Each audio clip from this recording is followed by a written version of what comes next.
নমস্কার। গল্প পাঠে কস্তুরী চ্যানেলে আমার আজকের নিবেদন বিভূতিভূষণ বন্দ্যোপাধ্যায়ের লেখা মানতালাও।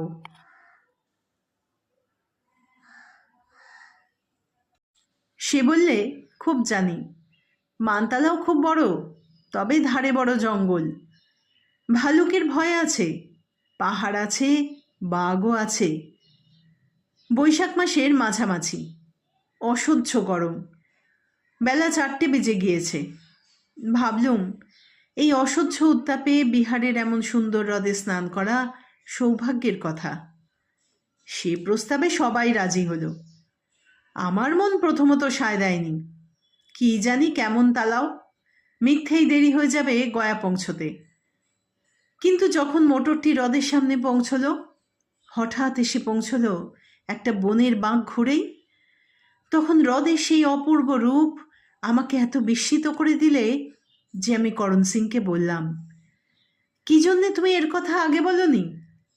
কেন বাবুজি, এমন চমৎকার একটা জায়গা, বড় জঙ্গল, ভালুক বাঘের ভয় আছে। তা হোক, এমন অপূর্ব একটি জলাশয় আছে যার ধারে পশ্চিম তীরে সমান্তরাল নিচু শৈলমালা ও শালের জঙ্গল, উত্তর তীরে মাইলটাক দূরে পুনরায় শৈলমালা এবং ঘন সবুজ শালবন। কেবল পূর্ব ও দক্ষিণে পাহাড় নেই, বনও নেই, দিব্যি সবুজ তৃণভূমি, একদম ফাঁকা ও সমতল। ফুটবল খেলার ভালো মাঠ হয়। এই মাঠের মধ্যে এদিকে ওদিকে 2-4টি হরিতকি, শিববৃক্ষ, শাল ও আসান গাছ। দক্ষিণ কোণে চমৎকার অ্যাসবেস্টসের ছাদ বাঁধা ছোট বাংলো। বাংলোর ঠিক সামনাসামনি একটি পাথরের মোটা মোটা সোপানযুক্ত কারুকার্যবিহীন বাঁধা ঘাট। তারই ঠিক বগলে বড় বড় তক্তা জুড়ে 7-10 জলের মধ্যে নিয়ে যাওয়া হয়েছে, অনেকটা সুইমিং পুলের জাম্পিং বোর্ডের মতো। সেই তক্তাগুলোর প্রান্ত মোটা মোটা শালের খুঁটিতে আবদ্ধ। যেখানে তক্তাগুলো শেষ হয়েছে সেখানে একখানা ধূসর রং করা জাহাজের লাইফ বোটের মতো গড়নের বোট বাঁধা। মোটরে হাজারিবাগ থেকে গয়া যেতে যেতে এই অদ্ভুত হ্রদটি পড়ল। মানতালা অবশ্যই স্থানীয় অধিবাসীদের দেওয়া নামটা, নামে কিছু আসে যায় না। এই অতি সুন্দর হ্রদ যে এমন এক বনাঞ্চলে আছে, গয়াগামী পিচঢালা রাস্তা থেকে তার কিছু বুঝবার উপায় নেই, যদি না হাজুদা রাস্তার পাশের একটা সাইনবোর্ডের দিকে আমাদের দৃষ্টি আকৃষ্ট করত। সাইনবোর্ডের গোড়ার দিকে ও দক্ষিণ পাশে একই সরল রেখায় একটি তীরের ফলা হ্রদের অবস্থান বিন্দু নির্দেশ করছে। এই রকম হলো বিজ্ঞাপনটা, মানতালা হ্রদ, আসুন। এখান হইতে 2 ফার্লং দূরে বনের মধ্যে সুন্দর একটি হ্রদ আছে। স্নান ও ভ্রমণের জন্য বন বিভাগ হইতে একটি প্রস্তর বাঁধানো ঘাট ও নৌকা ভ্রমণের জন্য একটি নৌকার ব্যবস্থা আছে। জ্যোৎস্না রাত্রে এই হ্রদ বিশেষ রূপে উপভোগ্য। ভ্রমণেচ্ছুদের জন্য হ্রদের ধারে যে বাংলো আছে, চৌকিদারের নিকট উহার চাবি মিলিবে। দর্শনে 1 টাকা, নৌকা ভ্রমণ ফি 8 আনা ঘণ্টা পিছু, বাংলো ভাড়া দৈনিক 5 টাকা। এম রাও, ডিএফও, গয়া ডিভিশন। কখনো নাম তো শুনিনি মানতালা হ্রদের, অবশ্যই কী করেই বা শুনব, কদিনই বা এসেছি এদিকে। দুজনেই আমরা নবাগত পশ্চিম সফরে। ড্রাইভার করণ সিং এ অঞ্চলের লোক, বিহার ট্রান্সপোর্টের বাসগুলিতে অনেক দিন কাজ করেছে। তাকে বললাম, তুমি জানো করণ সিং, কি তালাও আছে এখানে? খুব চওড়া হ্রদটা, আঁকামাকা হ্রদটা বনের ও মোড়ে অদৃশ্য হয়ে গিয়েছে। নির্মল নীল জল, এবং হয়তো বললে বিশ্বাস করবেন না, তীরের কাছে কি চমৎকার সবুজ জলা ঘাস ও পান কলস শ্যাওলার বন। ঘাসে ঘাসে ফুল ফুটেছে নীল রঙের, পান কলসের ফুল ফুটেছে সাদা সাদা বাটারকপ ফুলের মতো। আর কি অজস্র ফুটে আলো করছে বন প্রান্ত। সেই পড়ন্ত বেলায় কি ঘন সুবাস সদ্য ফোটা কুচ্চি ফুলের। সাদা বনভূমি মাতিয়ে ফেলেছে এই সুবাসে। যেদিকেই চাও সেদিকেই থোকা থোকা কুরচি ফুল দুলছে বাতাসে। কি শোভা এই অপরিচিত অজ্ঞাত জলাশয় ও তার বন্য পরিবেশের! কি অদ্ভুত নির্জনতা এর চারিপাশের! কোথাও একটি মানুষের চুলের টিকি দেখা যায় না, কেবল শোনো বিহঙ্গ কাকুলি, বন্য হনুমানের উপ আপ শব্দ দূরে বনের মধ্যে। আর জলাশয়ের বড় বড় ঢেউ ছপ ছপ করে সেই তক্তা বাঁধা জেটির গায়ে এসে লাগবার শব্দ। আমাদের বন্ধু ললিত প্রকৃতিকে দেখবার চক্ষু হারায়নি। সে দেখে শুনে বলে উঠল, শুধু এখানে বসে থাকো, ব্যাস, আর কিছু না। তা খাওয়া? সে হয়ে যাবে, বলে সে তার ছেলের সঙ্গে হাত নেড়ে কী যে নির্দেশ করলে কেউ বুঝতে পারলে না। বললাম, বোট চড়বে? হ্যাঁ ভাই, কিন্তু সন্ধ্যায় জ্যোৎস্না উঠলে। কি বলো? রাত্রে তাহলে এখানে থাকতে হবে। থাকলাম। খাওয়া? সে হয়ে যাবে, বলে সে আবার পূর্ববৎ অর্থহীন ইঙ্গিত করলে হাত নেড়ে। আমার ইচ্ছা যে একেবারে না ছিল তা নয়। মোটর থেকে সবাই নেমে পড়লাম। বাংলো চৌকিদারকে ডাকাডাকি করা গেল, কোনো সাড়া শব্দ পাওয়া গেল না। আমরা বাংলোর বারান্দায় জিনিসপত্র নামিয়ে রেখে সেখানে বসলাম। উদ্দেশ্য চা তৈরি করার চেষ্টা দেখা। ললিত শীঘ্রই শুকনো কাঠকুটো কুড়িয়ে নিয়ে এসে চা চড়িয়ে দিলে। করণ সিং চৌকিদারকে ডাকতে গেল। চা খাওয়া শেষ হলো। সূর্য অস্ত গেল ওদিকে পাহাড় শ্রেণীর ওপারে। চমৎকার ছায়াভরা প্রান্তর ও বনানী। বনানী প্রান্তস্থ এই বিরাট সরোবর। পাহাড়ের প্রতিবিম্ব ফুটে উঠেছে নির্মল কাকচক্ষু জলের পশ্চিম কোণে। পাখপাখালির কলরব ভেসে আসছে পাহাড়ের দিক থেকে। এমন সময় করণ সিং চৌকিদারকে নিয়ে এলে দেখা গেল যে চৌকিদার একটি 16-17 বছরের ছেলে, নাম তার ট্যাম্পা। আমরা বললাম, কোথায় গিয়েছিলি? हटिया में। कहाँ का हटिया? गोबिंदपुर, 2 मील यहाँ से, बाहर का बगल में। रात में हम लोग बंगलों में ठहर न सकेगा? जी, काहे नहीं, रह जाइए आप लोग, मगर हमारा पास चाबी तो है नहीं। चाबी कहाँ गया? मेरे चाचा के पास है मकान में। हम जाएगा, मंगाएगा, तब जाओ और मंगाओ। आप लोगों को खाना की क्या होगा?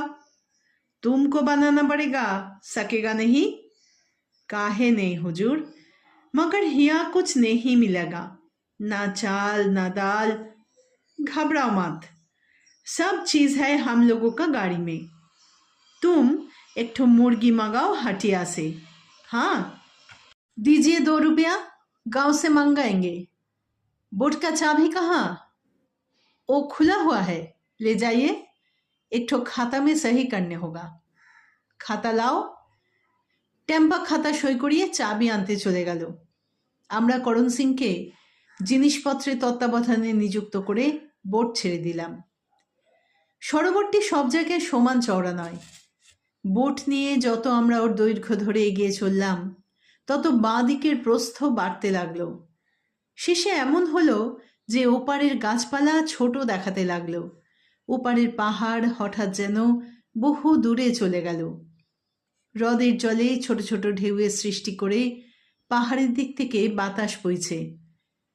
ললিত বললে, ভাই, স্নান করা দরকার, বোট লাগাও কোনো এক জায়গায়। আমাদের দুজনেরই দৃষ্টি আকৃষ্ট করেছিল ওপারের অপূর্ব বন সৌন্দর্য। এপারের তীরে তৃণভূমিই বেশি, মাঝে 2-4টে বড় ছোট গাছ। ললিতকে বললাম, চলো ওপারে বোট নিয়ে, ওখানে যাওয়া যাবে। ক্ষুদ্র বিচিসংকুল হ্রদটি পার হতে প্রায় 40 মিনিট লাগলো। এইখানেই হ্রদটির প্রস্থ সর্বাপেক্ষা বেশি। পাহাড়ময় তীরভূমি যত কাছে আসতে লাগলো, ততই তার ঘন সবুজ রূপ আমাদের বাঙালি মনকে টানতে লাগলো ওর দিকে। এসব মরুভূমির মতো ঊষর দেশের কঙ্করময় রুক্ষতার মধ্যে শ্যামল বনানী বৈচিত্র্য চোখ জুড়িয়ে দেয় কিভাবে, তা উপলব্ধি করার বস্তু। শুধুই কানে শুনে বা বইয়ে পড়ে তা বোঝা সম্ভব নয়। ওপারে আমরা যখন পৌঁছে গেলাম তখন দিন ও রাত্রির সন্ধিক্ষণ। একটু পরেই একাদশীর চাঁদের জ্যোৎস্না ফুটে উঠল জলে বনে পাহাড়ের সর্বত্র। ওপারে পৌঁছে ডাঙায় নেমে দেখি তীরভূমি কি সুন্দর, পাষাণময় আগাগোড়া সমতল ল্যাটেরাইট পাথরের বেদি যেন মস্ত বড়। ঠিক পেছনেই বন শুরু হয়েছে, একেবারে অনতিদূরস্থ শৈলশানু পর্যন্ত বিস্তৃত বনভূমি। পাষাণময় চত্বরের দৈর্ঘ্য 100 হাতেরও বেশি, চওড়ায় প্রায় 10-12 হাত। আমাদের স্নান ও বিশ্রামের জন্যে প্রকৃতি যেন পাথরের ঘাট বাঁধিয়ে দিয়েছে। কি ঠান্ডা জায়গাটি, বনের কি সুন্দর স্নিগ্ধ হাওয়া, কুর্চি ফুলের কি ঘন সুবাস জ্যোৎস্না মাখা বাতাসে। আমরা জলে নামলাম। যত দূর যাই পায়ের তলায় শুধুই পাথর, যেন সিমেন্ট বাঁধানো সমতল চত্বর। জল ঈষতপ্ত, কিন্তু কাকচক্ষুর মতো নির্মল। জলে পড়েছে চাঁদের জ্যোৎস্না। পাহাড়ের ওপর বন্য কুক্কুর ডেকে উঠল রজনীর প্রথম জামের শুরুতে। সেই সঙ্গে ডেকে উঠল শেয়ালের দল। ললিত বললে, কি চমৎকার জায়গা ভাই, এমন যে জায়গা আছে তাই জানতাম না। অথচ কেউ আসে না। জানলে ভিড় জমে যেত না এই গরমের দিনে? তুমিও যেমন, আমাদের দেশে এসব জিনিস দেখবার শখ কজনের। কে আসছে লেক দেখতে? আমাদের পিছনে রহস্যাবৃত বনভূমি জ্যোৎস্নায় অন্ধকারে অত্যন্ত গভীর ও বিপদসংকুল মনে হচ্ছে। করণ সিং ভালুকের কথা তো বলেছিলই, বাঘের অস্তিত্বের সম্বন্ধে যে ইঙ্গিত করেছিল তাও অর্থপূর্ণ। কিন্তু আমার মন ছিল না বিপদের দিকে। সারাদিন প্রখর রৌদ্রতাপ, ধুলো ঘামের হাত থেকে নিষ্কৃতি পেয়ে এই বনানী বেষ্টিত নির্জন বিশাল জলাশয়ের গভীর জলে অবগাহন স্নান করবার আনন্দ আমার সব ভয়কে ছাপিয়ে উঠেছে। হ্রদের ধারে ধারে জলজ ঘাসে নীল ফুল ফুটে আছে। হাওয়ায় দুলছে ঘাসগুলো, উচ্ছে লতার মতো কি একটা লতা ঝুলে পড়েছে জলে। পাথরের ওপর দিয়ে সাপের মতো সেটা চলে এসেছে জঙ্গলের দিক থেকে। দুজনে পাষাণ তীরভূমিতে উঠে সাবান মাখলাম আরাম করে। তারপর আবার নামলাম জলে। চাঁদের ছায়া ভেসে ভেসে যাচ্ছে জলের ভেতর, বুকে মুখে লাগছে ঢেউ।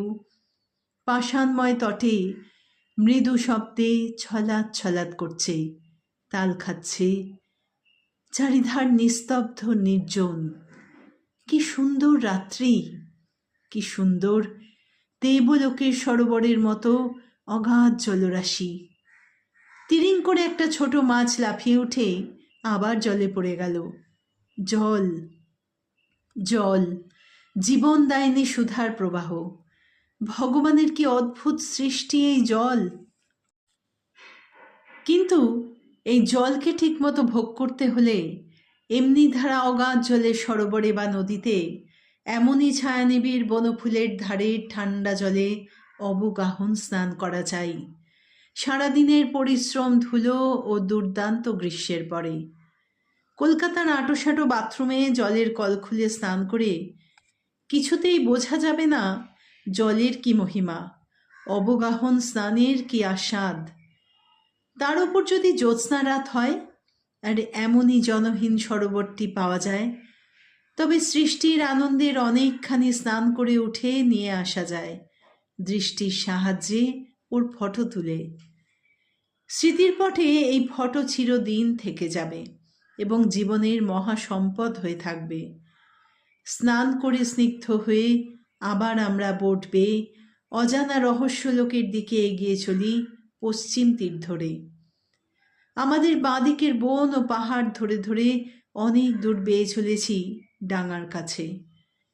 কোথাও বনের মধ্যে অজানা বনকুসুমের গন্ধ, কোথাও ঝিঝির সমস্বরে ঐক্যতান, কোথাও ঝরা পাতার উপর অজানা কোনো নিশাচর জন্তুর দ্রুত পদচারণের খসখস ধ্বনি, কোথাও ডালপালা কাঁপিয়ে বাতাস ওঠার শব্দ। সমস্ত বনভূমিতে ততক্ষণ জ্যোৎস্না নেমেছে। কেবল নিবিড় ঝোপঝাপ কিংবা পাহাড়ের খাঁজগুলো বড় অন্ধকার দেখাচ্ছে তখনও। ললিত বললে, এই লেকের দেখছি সীমা নেই, কত দূর বাইব। চলো, আজ সারা রাত বাইব বোট। এবার বাংলোতে গিয়ে খাওয়া দাওয়া করা যাক। এক রাত্রি নাই বা খেলুম, চলো দেখা যাক। এক জায়গায় ডাঙায় মস্ত বড় একটা হর্তুকি গাছ, তার ডালে ডালে আলোকলতা দুলে দুলে ঝুলে পড়েছে জলের উপর। বড় বড় পাথরের চাই সেখানটাতে জল পর্যন্ত নেমে এসেছে। সমস্তটাতে জ্যোৎস্না পড়ে কি অপূর্ব দেখাচ্ছে। আমরা আবার সেখানে বোট বেঁধে পাষাণের উপর জ্যোৎস্নায় বসলাম। কাছেই কত কি বন্য লতা পাতার ঝোপ, কটুতিক্ত গন্ধ উঠছে বাতাসে। রাত 10টা বেজেছে। দিনের গরম অনেকক্ষণ কেটে গিয়ে রাত্রির শীতল বাতাস আমাদের স্মরণ করিয়ে দিচ্ছে আমাদের সঙ্গে গায়ে দেবার কোনো মোটা জামা বা কাপড় নেই। ললিত বললে, এই দেখছি কম্বল আনা উচিত ছিল, বেশ ঠান্ডা সত্যি ভাই, চলো ফিরি। হঠাৎ দুজনেই অবাক হয়ে জ্যোৎস্নালোকিত জলরাশির দিকে চেয়ে দেখলাম একদল বুনো হাঁস পাহাড় থেকে নেমেছে জলে, দিব্যি সাঁতার দিচ্ছে। দূর থেকে দেখাচ্ছে যেন একদল শুভ্রা নারী জলকিলি শুরু করেছে। গা ছমছম করে উঠল দুজনেরই। বাংলো থেকে অনেক দূর এসে পড়েছি। রাত্রিও গভীর, পেট চুঁই চুঁই করছে খিদে। ঠান্ডা বাতাসে শীত ধরে গিয়েছে দুজনেরই। বোট বেয়ে ফিরতে লাগলাম কুলের দিকে। চাঁদ ঘুরে গিয়েছে, যেন মনে হলো পথ হারিয়েছি, দিক নির্ণয় করতে পারছি নে। সমস্ত অঞ্চলটা যেন মায়াময় হয়ে গিয়েছে, যেন পৃথিবী থেকে বহু দূরে মহাব্যোমের অন্য কোনো অজানা গ্রহে, নির্জন বনবেষ্টিত হ্রদের আমরা দুটি নিঃসঙ্গ প্রাণী কোনো অজানা উপগ্রহের জ্যোৎস্নায় বিভ্রান্ত হয়ে পথ হারিয়ে ঘুরছি। আমাদের সে পরিচিত পৃথিবীর আত্মীয় স্বজন থেকে চিরবিচ্যুত অবস্থায়। কতকাল যেন ছেড়ে এসেছি সেসব পরিচিত পথরেখা, তারায় তারায় পরিব্যাপ্ত আকাশ আর জ্যোৎস্না ভরা জলরাশির দিকে চেয়ে সে অনুভূতি আরও দৃঢ় হলো মনে। খানিক দূরে এসে বাঁদিকের পাহাড়ে স্পষ্ট একটা শব্দ শোনা গেল, যেন কড়া দিয়ে তক্তা চিটছে। ললিত বললে, ভাই শোনো, বড় বাঘ, রয়্যাল বেঙ্গল গয়ার জঙ্গলে যথেষ্ট, তাড়াতাড়ি চলো। পাহাড়ে পাহাড়ে যেন প্রতিধ্বনিত হয়ে উঠল সে আওয়াজ। খুব গম্ভীর আওয়াজ নয়, ঠিক তক্তা ছেঁড়ার শব্দ। কড়াতের কারখানায় বড় কলের কড়াতে তক্তা চিটছে। আমি বড় বাঘের এই ডাকের সঙ্গে সুপরিচিত। যখন আবার আমরা ফিরে এলাম বাংলোর ঘাটে, তখন রাত 2:30। করণ সিং ঘরের দরজা বন্ধ করেছে বাঘের ভয়ে। তার ভয় যে অমূলক নয়, তার পরিচয় কিছু আগেই পেয়েছি। ডাকাডাকি করতে করণ সিং ও আরেকটা লোক দৌড় খুলল। অন্য লোকটা আমাদের সেলাম করলে। করণ সিং জানিয়ে দিলে, এ সেই বালক চৌকিদারের চাচা। বললাম, क्या नाम तुम्हारा? मुनेसर महातो हजूर। ठीक है, भात पकाया? हुजूर, वो तो 10 बजने को अंदर में पका लिया, भात और मांस। खाना ठंडा हो गया हुजूर। कोई हरज नहीं, ले आओ। टेबल में परस कर ले हजूर। करो। करण सिंह, तुम खाना खाया? हम तो चूड़ा खा लिया और कुछ नहीं खाएंगा। আকণ্ঠ খাওয়া গেল শেষ রাত্রে মাংস আর ভাত। তারপর একটু ঘুমিয়ে নেওয়া গেল। মুনেশ্বর বললে, হুজুর, এইসব জায়গায় ভোরে তাড়াতাড়ি দৌড় খুলবেন না। অনেক সময় বাঘ ওত পেতে থাকে দৌড়ের কাছে। যেমন দৌড় খোলা হয় অমনি মানুষকে নিয়ে পালায়। একবার হয়েছিল এ বাংলোয়। করণ সিং বললে, বাজে গল্প করো না, মানুষ খেকো বাঘ না হলে অমন করে না।